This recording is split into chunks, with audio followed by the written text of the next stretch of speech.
So, Kevin, really sorry that you couldn't be with us today at the MALG event, but equally really, really pleased that you could spare us a bit of time to give us some of what you would have said had you been with us. I appreciate you've not had the benefit of hearing from Henry and Craig, who've the audience will have probably heard speak before us.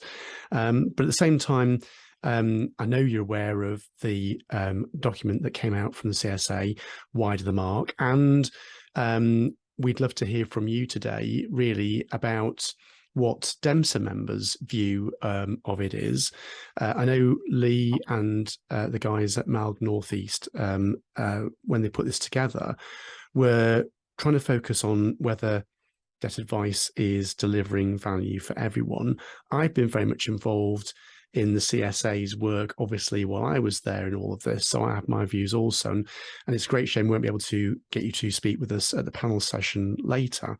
But I suppose we're very interested to hear what DEMSA members' take is of the document that Henry and the CSA put together, and and whether that sort of feeling is different from what we're hearing from other advisors who seem to be a little bit up in arms over it all.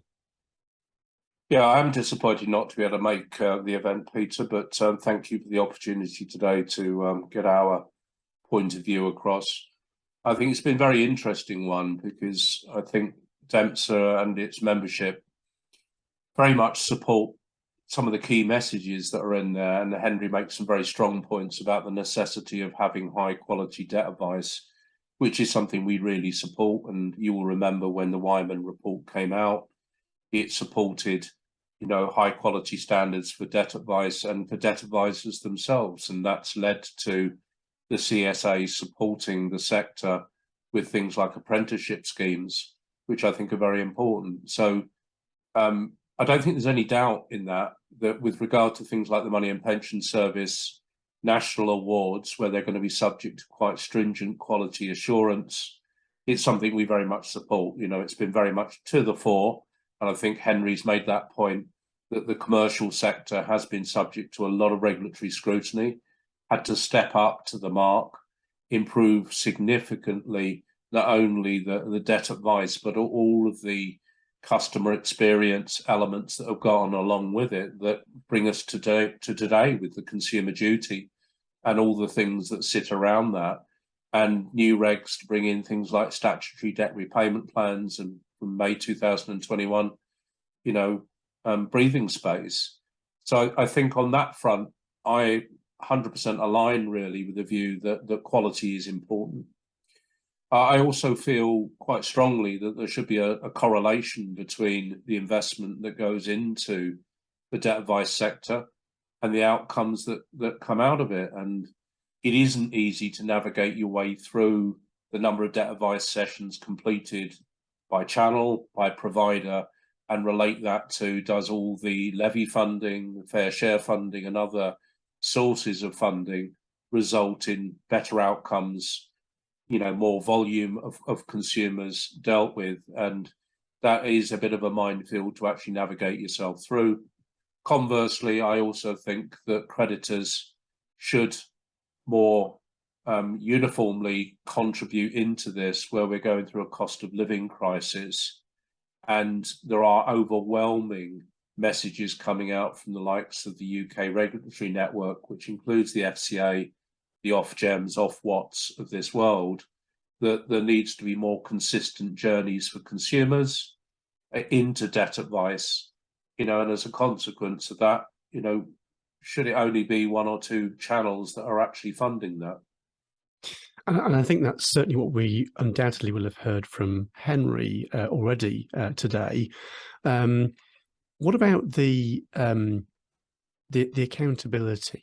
I think I've heard, and I'm speaking obviously here as we're recording this on Monday, not having heard as you haven't what others have had to say, or perhaps will do later. But there's I feel some of the angst against the report has been from debt advisors, I think mostly in the free sector, feeling that this is having a bit of a dig at them. It doesn't feel that way to me, but then I've benefited from knowing what the CSA has been trying to do about this for some time. do you think that the free to use debt advisors, should feel bad about what's in that report? I don't know. I mean, there's always a danger that something will be misinterpreted, or when the report came out in May, there may be some overreactions to it. I think, from my perspective and what the debt advice sector, certainly those that have been embedded in the whole FCA regime, is about much better collaboration and looking at customer journeys. And so we're trying to take all the friction out of that process. So what I believe to be the case, certainly since 2014, is that commercial providers certainly aren't trying to arm wrestle with creditors. They obviously want to get a fair result and outcome for their customer, and they're clearly acting on behalf of the consumer. But equally well, they want to give a fair return to creditors. So I've never felt really there's been the same confrontational element that you still get from some aspects of community debt advice, where I wouldn't say it's a crusade, but there's a view that standards within the creditor community haven't improved when they absolutely have. And the pandemic has really demonstrated that not only as a result of Chancellor intervention and the FCA intervention, but many regulated creditor firms have taken their own initiative to build tailored forbearance in, to the extent when we saw breathing space implemented, it was a bit of a damp squib, where take-up was less than 10% of expected volumes, in the main because regulated creditors had already built a lot of that forbearance into their processes. And I think a lot of it has been now about consistency across the wider creditor community. And it is difficult, because parts of the free debt advice sector did shut down during the pandemic. Yeah. And that lack of adaptability, because they are, wedded to one channel or another rather than being able to offer a full range of services. And I am worried, the demise of face-to-face, because I was a very strong advocate of it in the right situation. But I do recognise with austerity measures that engagement like face-to-face should be targeted at the most needy where it's most applicable, rather than it being on a menu of choice that you can pick any one of the following channels on it. We just don't have that luxury of being able to do that.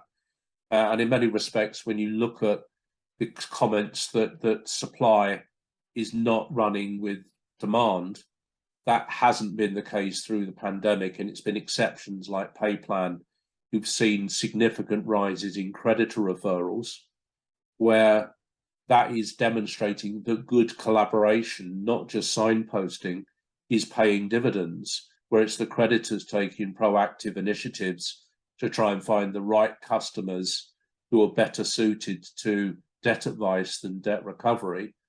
And as you know from representing your members in the Credit Service Association, that has taken place with the debt collectors and the debt buyers as well. They are taking a much more holistic view. They are looking at portfolios, the risk, and what is the right strategy for dealing with those customers. And that requires collaboration, not confrontation. And, I think that some of the feeling against maybe the paper wider mark has been because I think, free to use debt advisors feel they are, doing the very best job they can, and I think slightly controversially, maybe I might say that sometimes, sometimes free to use debt advisors feel a little bit accused of doing something wrong if someone asks them, to provide some sort of outputs or results from their advice, and I think certainly I think that wouldn't be the view I would take. Do you think that the free to use sector needs to think a bit more commercially, like perhaps your DEMSA members would, in terms of the way they do the things? And by that I mean, do you think they need to think about the outputs, the outcomes from their sessions, and how they report those back to the creditors or the organisations that are effectively paying for their work? Yeah, I don't think that's necessarily commercially. I think it's about accountability, as you mentioned earlier on. you know, and with the best one in the world. And I'm sure absolutely these guys have their best of intentions in what they do, but debt advice can have long-term consequences if it's wrong. And therefore there needs to be a statement of record in terms of how suitability statements were put together, what considerations were put into play, the client's objectives, circumstances that resulted in options being provided to that customer, consumer, however you want to view them, and terminology, client, all gets brought into this and sometimes can become a distraction. But the reality is the commercial sector is required to produce a suitability statement whenever it delivers debt advice. And that should clearly set out the basis of the information that you went through, which would include the standard financial statement, but also series of artifacts or bits of evidence that support that: bank statements, increasingly open banking, credit reports, that those will have been through in a relatively methodic process and aligned to the client's objectives. So if the customer says, I want to be as debt-free as quickly as possible, you've got to go off and explore insolvency solutions. If somebody says, I want to repay my debts at a rate I can afford, and that is their goal, they want to do the right thing in their own mind, then you're going to align the solutions to that. And that may mean that things like debt management plans are brought into play, which could be long. Now, if you're doing that in free to debt advice and it's a free to consumer solution, there should be no commercial bias in that. But nonetheless, the suitability statement should still say, I spoke with Mr. Still, we discussed the following options on it, and his objectives were this, and we felt this solution best met those. And when you look at risk of detriment, you've considered those elements so that if 1 year, 2 years down the track, something goes wrong, there is a clear audit trail of what's been undertaken. And that's a consequence of being FCA regulated, you know, with the permissions of debt advice, that there are those records there, that you are subject to a financial ombudsman, and that, you know, as we've seen with claims management companies coming into play, you can look back quite a considerable period in time and said, right, actually, I can see exactly what was undertaken. There's a clear record of what happened and how we went through this, which would include, in particular, in most operations, call recordings or other auditable entries. And indeed, where you're doing face-to-face, there should be an equivalent set of documents that said we went through this process and there aren't any gaps in it or any period in time where, you know, there was an informal discussion that may be important subsequently to the outcome or decision that a consumer made. So I think all of those elements, I fully support that we are FCA regulated. There are a set of rules, we have to follow them, and that's only going to get more the case with the consumer duty, where we are looking at a very much an outcome-based route, and we have to be able to evidence those. Similarly, if we have another pandemic, we have to have alternative strategies into play. We can't just down tools. We have to be able to think.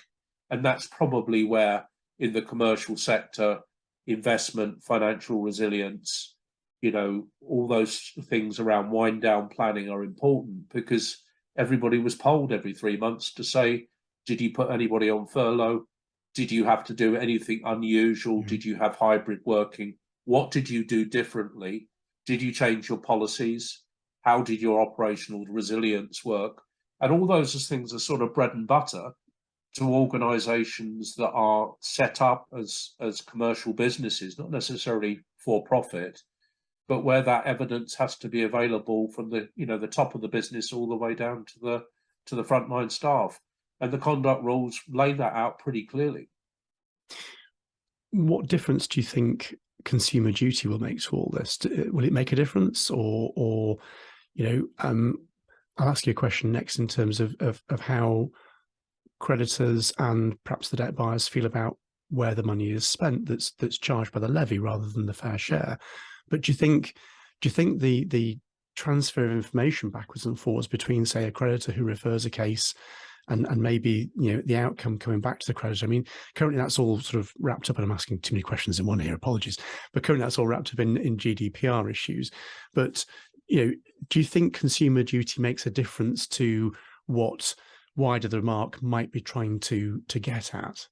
Well, I think it does. I mean, because if this is all joined up with the Money and Pension Service ambitions, so particularly for the national awards, there are some quite stringent requirements on the management information that do require explicit consent as opposed to legitimate interest and the like, because they want information captured that probably isn't currently part of business as usual. Yeah. And that would say that you've got to, measure things the whole way through the distribution and supply chain.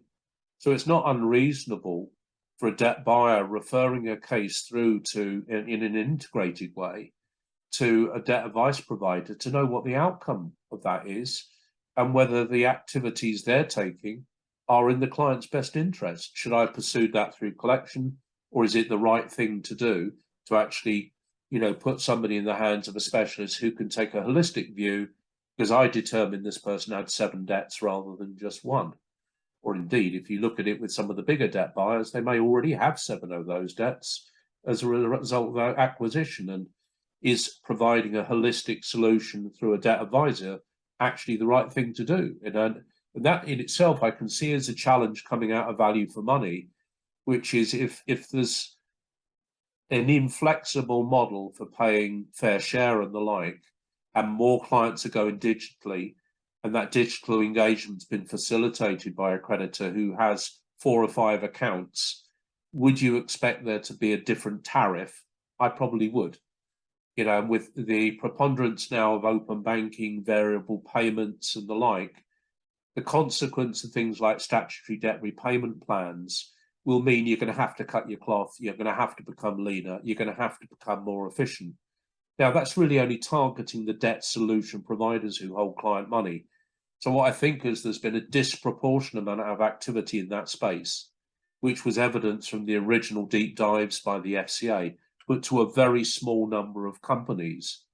And as I suspect you found with your members, it tended to be the ones that were picked for deep dives and thematic reviews that really got what the FCA were looking for, because some of those deep dives really did expose, what the FCA's expectations were of conduct versus people reading that on a piece of paper until somebody comes and said, I want to come and have a look at how you do the following activities on it. And I'm going to go and pick the following X thousand cases, and I want to look at the consistency of outcomes across that.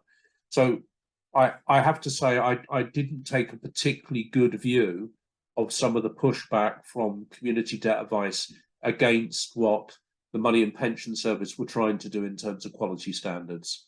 I do really believe quality standards need to be at the highest level, and that should apply whether it's a community debt advice provider who's a volunteer or whether it's a large organisation with lots of staff where you've got to make sure there's a consistency across the 1,300 debt advisors you might have at somebody like Step Change. Okay, Kevin, we should probably leave it there. We've been speaking for about 15 minutes. And again, really sorry that you can't be with us today as the conference goes on, and that you can't join us for the questions later. But thank you very much. Pleasure.